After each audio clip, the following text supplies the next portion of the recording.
Hi hello ನಮಸ್ಕಾರ friends, welcome back to Meghna's cooking channel. ಇವತ್ತಿನ recipe ಸ್ಪೆಷಲಾಗಿ ತುಂಬ ಈಸಿಯಾಗಿ 5 ಮಿನಿಟ್ಸಲ್ಲಿ ವಾಂಗಿಬಾತ್ನ ಹೇಗೆ ಮಾಡೋದು ಅಂತ ಈ ವಿಡಿಯೋದಲ್ಲಿ ತೋರಿಸ್ಕೊಡ್ತಾ ಇದ್ದೀನಿ.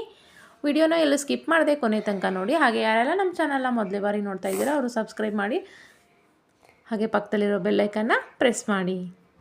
ಮೊದಲಿಗೆ ಒಂದು ಬಾಣಲೆನ ಬಿಸಿಗಿಡ್ತಾ ಇದ್ದೀನಿ. ಬಾಣಲೆ ಬಿಸಿ ಆದಮೇಲೆ ಒಂದು 10 ಟೇಬಲ್ ಸ್ಪೂನಷ್ಟು ಎಣ್ಣೆನ ಹಾಕ್ತಾಯಿದ್ದೀನಿ. ವಾಂಗಿಬಾತಿಗೆ ಸ್ವಲ್ಪ ಎಣ್ಣೆ ಜಾಸ್ತಿ ಬೇಕು, ಹಾಗೆ ನಾನು ಜಾಸ್ತಿ ಕ್ವಾಂಟಿಟಿಲಿ ಮಾಡ್ತಾಯಿದ್ದೀನಿ, ಹಾಗಾಗಿ ಸ್ವಲ್ಪ ಜಾಸ್ತಿನೇ ಎಣ್ಣೆ ಹಾಕೋತಾ ಇದ್ದೀನಿ. ಇಲ್ಲಿ 1.5 ಟೇಬಲ್ ಸ್ಪೂನಷ್ಟು ಕಡಲೆಬೇಳೆನ ತೊಗೋತಾ ಇದ್ದೀನಿ. ಅದನ್ನು ಮೊದಲೇ ಹಾಕಿಬಿಟ್ಟು ಚೆನ್ನಾಗಿ ಫ್ರೈ ಮಾಡಬೇಕು. ಕಡಲೆಬೇಳೆ ಸ್ವಲ್ಪ ಜಾಸ್ತಿ ಹೊತ್ತು ಬೇಯೋಕ್ಕೆ ಟೈಮ್ ತೊಗೊಳ್ಳೋದ್ರಿಂದ ಮುಂಚೆನೇ ಕಡಲೆಬೇಳೆ ಹಾಕಿಬಿಟ್ಟು ನಂತರ ಉದ್ದಿನಬೇಳೆ ಹಾಕಿಬಿಟ್ಟು ಚೆನ್ನಾಗಿ ಕೆಂಪಗೆ ಬರೋದು ನಾನು ಹೀಗೆ ಫ್ರೈ ಮಾಡ್ತಾಯಿದ್ದೀನಿ. ಈ ಗೊಜ್ಜನ್ನ ಮಾಡಿ ನಾವು 1 ವೀಕ್ ತನಕ ಸ್ಟೋರ್ ಮಾಡಿ ಇಟ್ಕೋಬೋದು. ಆಫೀಸಿಗೆ ಹೋಗೋರಿಗೆ, ಮಕ್ಕಳಿಗೆ ಲಂಚ್ ಬಾಕ್ಸಿಗೆ ಬೆಳಗ್ಗೆ ಬೇಗನೆ ರೆಡಿ ಆಗುತ್ತೆ. ರೈಸ್ ಒಂದು ಮಾಡಿಕೊಂಡ್ರೆ ಸಾಕು, ಬೇಗ ಕಲಿಸ್ಕೊಂಡ್ಬಿಡ್ಬೋದು. ಉದ್ದಿನಬೇಳೆ ಹಾಗೆ ಕಡಲೆಬೇಳೆ ಚೆನ್ನಾಗಿ ಕೆಂಪಗಾದ ನಂತರ 1 ಟೇಬಲ್ ಸ್ಪೂನಷ್ಟು ಜೀರಿಗೆ, 1 ಟೇಬಲ್ ಸ್ಪೂನಷ್ಟು ಸಾಸಿವೆ ಹಾಕ್ತಾಯಿದ್ದೀನಿ. ಇವೆರಡು ಸಿಡಿದ ನಂತರ ಒಂದು 4 ಒಣಮೆಣಸಿನ್ಕಾಯಿ ಹಾಕ್ತಾಯಿದ್ದೀನಿ. ಇದು ಚೆನ್ನಾಗಿ ಫ್ರೈ ಆದ ನಂತರ ಒಂದು 3 ಈರುಳ್ಳಿನ ಚಿಕ್ಕದಾಗಿ ಕಟ್ ಮಾಡ್ಕೊಂಡು ಇಟ್ಕೊಂಡಿದ್ದೆ, ಅದನ್ನು ಕೂಡ ಹಾಕ್ತಾಯಿದ್ದೀನಿ. ಇದನ್ನು ಚೆನ್ನಾಗಿ ಬೇಯಿಸಬೇಕು.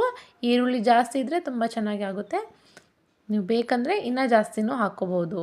ಹೀಗೆ ಒಂದು 2 ನಿಮಿಷ ಎಣ್ಣೆಯಲ್ಲಿ ಚೆನ್ನಾಗಿ ಫ್ರೈ ಆದರೆ ಸಾಕಾಗುತ್ತೆ. ನಂತರ ನಾನಿಲ್ಲಿ 1 ಟೇಬಲ್ ಸ್ಪೂನಷ್ಟು ಅಚ್ಚ ಖಾರದ ಪುಡಿನ ಹಾಕ್ತಾಯಿದ್ದೀನಿ.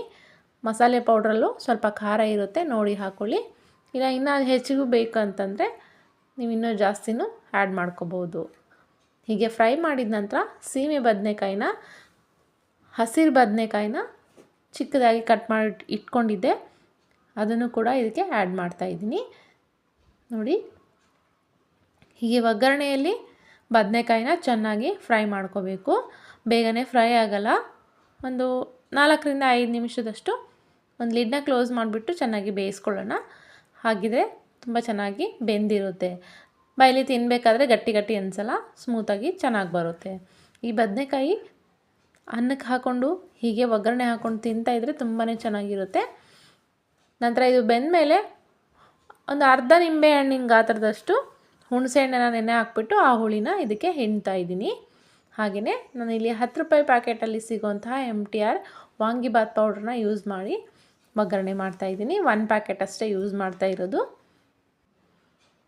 ಇಷ್ಟು ಒಗ್ಗರಣೆ ಎಣ್ಣೆಗೆ 1 ಪ್ಯಾಕೆಟಷ್ಟು ವಾಂಗಿಬಾತ್ ಪೌಡ್ರು ಸರಿ ಹೋಗುತ್ತೆ.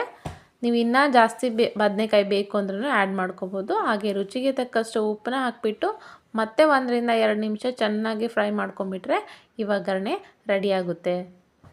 ನಿಮಗೆ ಇದಕ್ಕೆ ಬೆಲ್ಲ ಬೇಕು ಅಂದರೂ ಕೂಡ ಆ್ಯಡ್ ಮಾಡ್ಕೋಬೋದು. ನಾನಿಲ್ಲಿ ಬೆಲ್ಲನ ಸ್ಕಿಪ್ ಮಾಡಿದ್ದೀನಿ, ತುಂಬ ಸ್ವೀಟ್ ಆಗುತ್ತೆ ಅಂತ. ಕೊನೆಯದಾಗಿ ಸ್ವಲ್ಪ ಕೊತ್ತಂಬರಿ ಸೊಪ್ಪನ್ನು ಹಾಕಿಬಿಟ್ಟು ಚೆನ್ನಾಗಿ ಕೈ ಆಡಿಬಿಟ್ರೆ ಈ ವಾಂಗಿಬಾತ್ ಗೊಜ್ಜು ರೆಡಿಯಾಗುತ್ತೆ. ನಾನಿಲ್ಲಿ ಸ್ವಲ್ಪ ಒಗ್ಗರಣೆನ ಎತ್ತಿಟ್ಬಿಟ್ಟು ನಂತರ 1 ಬೌಲ್ ಆಗೋಷ್ಟು ರೈಸ್ನ ಹಾಕಿ ಈ ಗೊಜ್ಜಿಗೆ ಕಲಿಸ್ತಾ ಇದ್ದೀನಿ. ನೋಡಿ, ಈ ರೀತಿ ಸ್ವಲ್ಪ ಉದುರುದುರಾಗಿ ಅನ್ನನ ಮಾಡ್ಕೊಂಡ್ಬಿಟ್ಟು ಚೆನ್ನಾಗಿ ಕಲಿಸ್ಕೊಂಡ್ಬಿಟ್ರೆ ವಾಂಗಿಬಾತ್ ರೆಡಿಯಾಗುತ್ತೆ. ಲಂಚ್ ಬಾಕ್ಸಿಗೆ, ಟಿಫನ್ನಿಗೆ, ಬೆಳಗಿನ ಗಡಿಬಿಡಿಲಿ ಈ ರೀತಿ ಗೊಜ್ಜು ಮಾಡಿ ಇಟ್ಕೊಂಡ್ರೆ ತುಂಬಾ ಬೇಗ ರೆಡಿಯಾಗೋವಂಥ ವಾಂಗಿಬಾತ್ ಚೆನ್ನಾಗಿರುತ್ತೆ. ನಿಮಗೂ ಈ ರೆಸಿಪಿ ತುಂಬಾ ಇಷ್ಟ ಆಗಿದೆ ಅನ್ಕೋತೀನಿ. ಇಷ್ಟವಾದರೆ ಲೈಕ್ ಮಾಡಿ, ಶೇರ್ ಮಾಡಿ, ಸಬ್ಸ್ಕ್ರೈಬ್ ಮಾಡಿ. ಹಾಗೆ ಪಕ್ಕದಲ್ಲಿರೋ ಬೆಲ್ಲೈಕನ್ನ ಪ್ರೆಸ್ ಮಾಡಿ. ಸದಾ ನಮ್ಮ ಚಾನಲ್ನ ಹೀಗೆ ವಾಚ್ ಮಾಡ್ತಾಯಿರಿ. Keep watching, keep supporting. ಕೊನೆ ತನಕ ಸ್ಕಿಪ್ ಮಾಡದೆ ನೋಡಿದ್ದಕ್ಕೆ ಧನ್ಯವಾದಗಳು.